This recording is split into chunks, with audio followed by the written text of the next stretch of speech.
And I am going to read this article to you. How does that sound? I wrote this article, Diagnosis Zebra.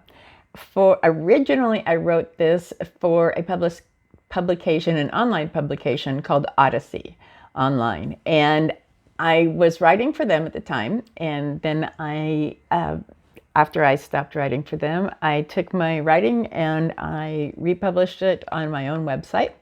So if you are either seeing this video as part of my blog, which it should be at the bottom of the blog that has this, is this in fact, yes, I'm going to read it. Or you could be seeing this on YouTube as well. But May is Ehlers-Danlos Awareness Month, and I wanted to come out here and I wanted to republish this, and I actually updated it a little bit. I updated I was trying to turn on my power chair and it did not work. That seemed weird. Okay, so I went in and I updated this article. It's got pictures of me as a kid and all of that kind of wonderful stuff. So be sure to check out maggieslight.com. This article, Diagnosis Zebra, should be live as of today at 4:20. Yes, that's always my publish time. You can actually look on my articles. Some of them published in the 4:20 in the afternoon, some of them published 4:20 in the morning, but that is my publish time, just, well, cause. Anyway, let's get to the article. This is a very serious article.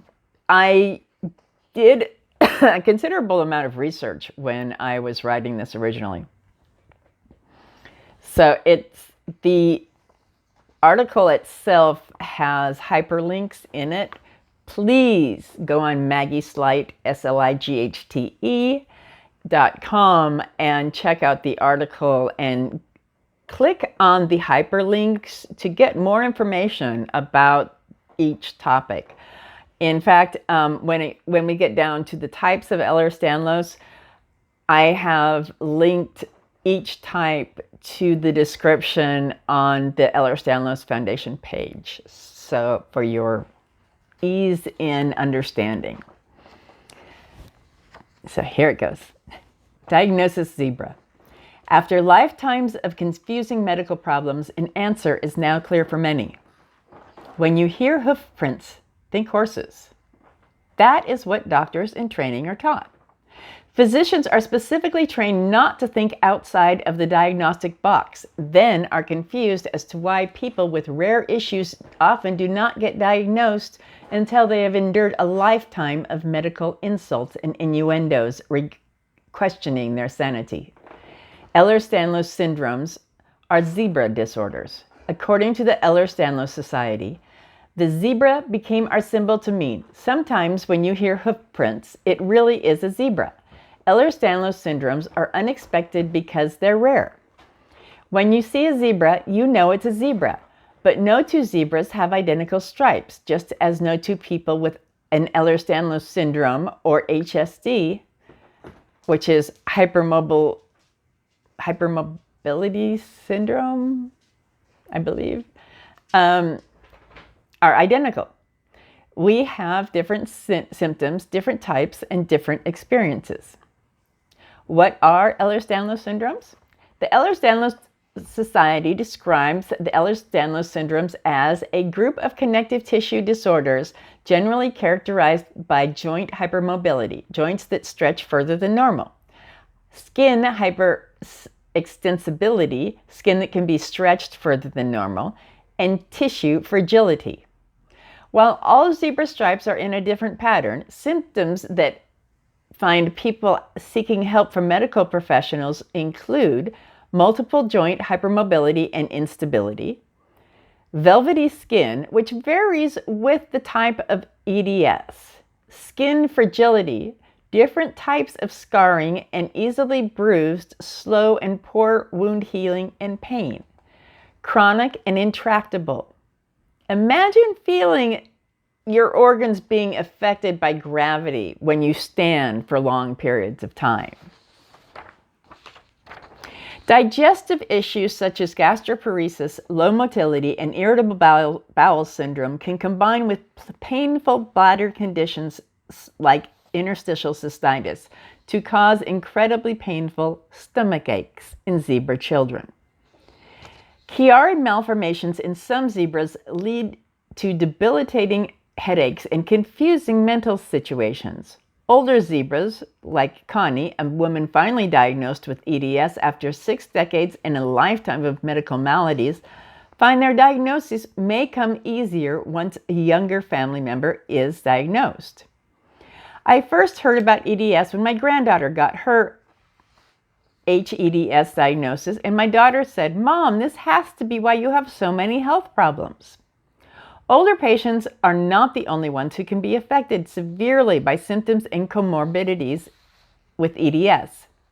Discombobulating symptoms of maladies that are common in zebras, such as POTS or orthostatic tachycardia syndrome, and other issues with autonomic systems often require even young patients to require mobility aids. Now, I don't have this written in here yet, but I'm going to take a step back here, and I want you to understand something. When a person's entire connective tissue structures are affected by a congenital malformation, that means all of their connective tissues. Those connective tissues include blood vessels. And because those blood vessels are a little bit more fragile or unstable than they would be in a person without connective tissue disorders, it leads to the preponderance of things like POTS, which is where your heart rate goes up and you can faint from just simply standing up. Simply standing up. So, yes, I digressed, but I didn't add that in here. This article was long enough, and so anybody who's watching this gets a bonus. When the building blocks of your body are missing a critical component, or the parts of your connective tissues are out of balance, the result can be one of over 300 connective tissue disorders. That's a lot. 13 of those disorders are Ehlers-Danlos syndromes. Types of Ehlers-Danlos syndromes. The Ehlers-Danlos Society lists these as the 13 current diagnostic types of Ehlers-Danlos syndromes: classic EDS, classic-like EDS, cardiac valvular EDS, vascular EDS, hypermobile EDS, arthrochalasia EDS or AEDS, dermatospirexis EDS. I know I'm pronouncing some of these wrong. Please give me a lot of charity here. Kyphoscoliotic EDS, brittle cornea syndrome, spondylsplastic EDS, that's SPEDS, musculocontractural EDS or MCEDS, myopathic EDS, and periodontal EDS. That's interesting that would be periodontal EDS, because I would imagine that most EDS would have periodontal aspects. Again, I digress. Each type of EDS is characterized by a deficiency in a different component of connective tissue. In 12 of the types, all types except hypermobile, the genetic marker has been identified. Another digression here.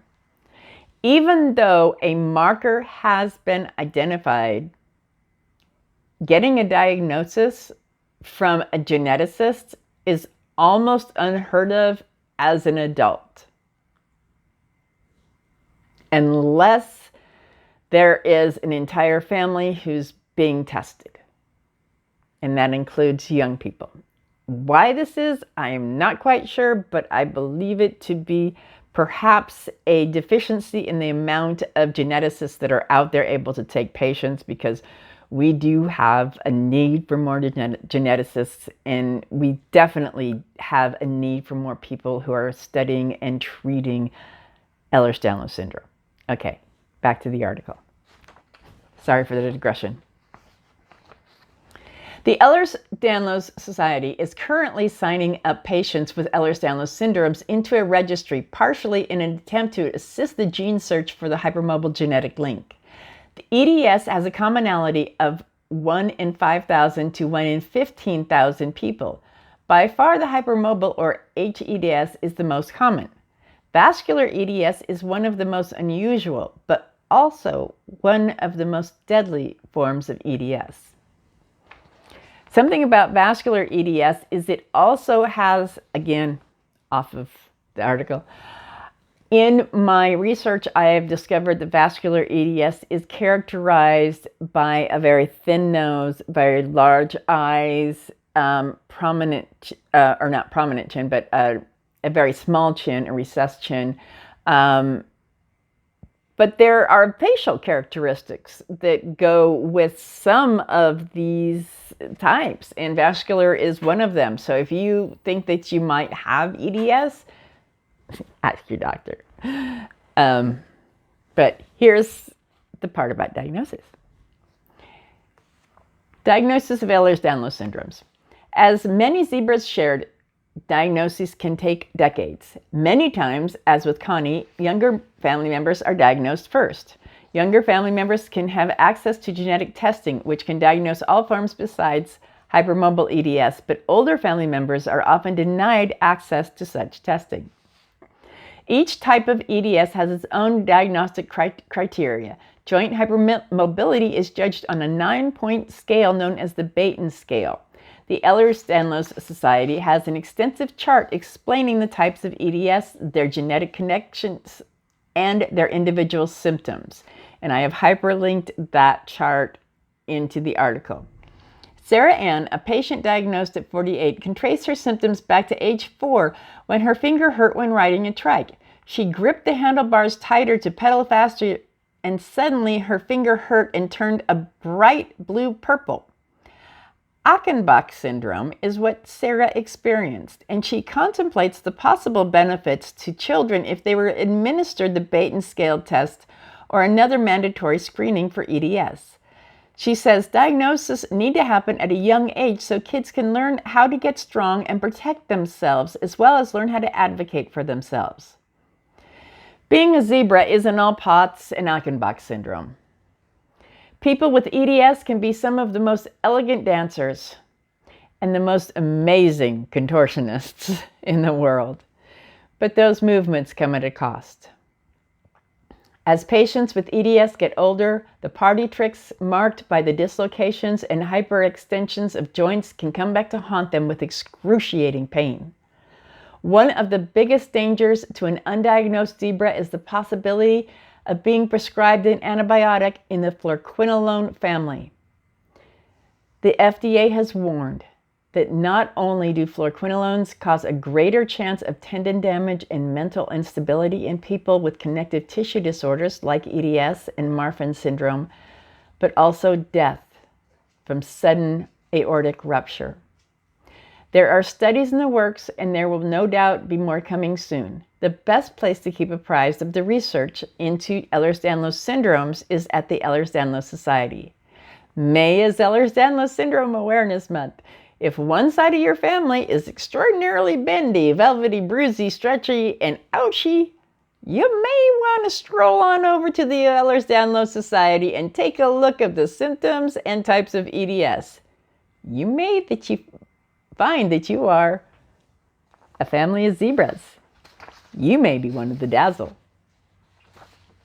And by the way, dazzle is a word for a herd of zebras. So we are a dazzle.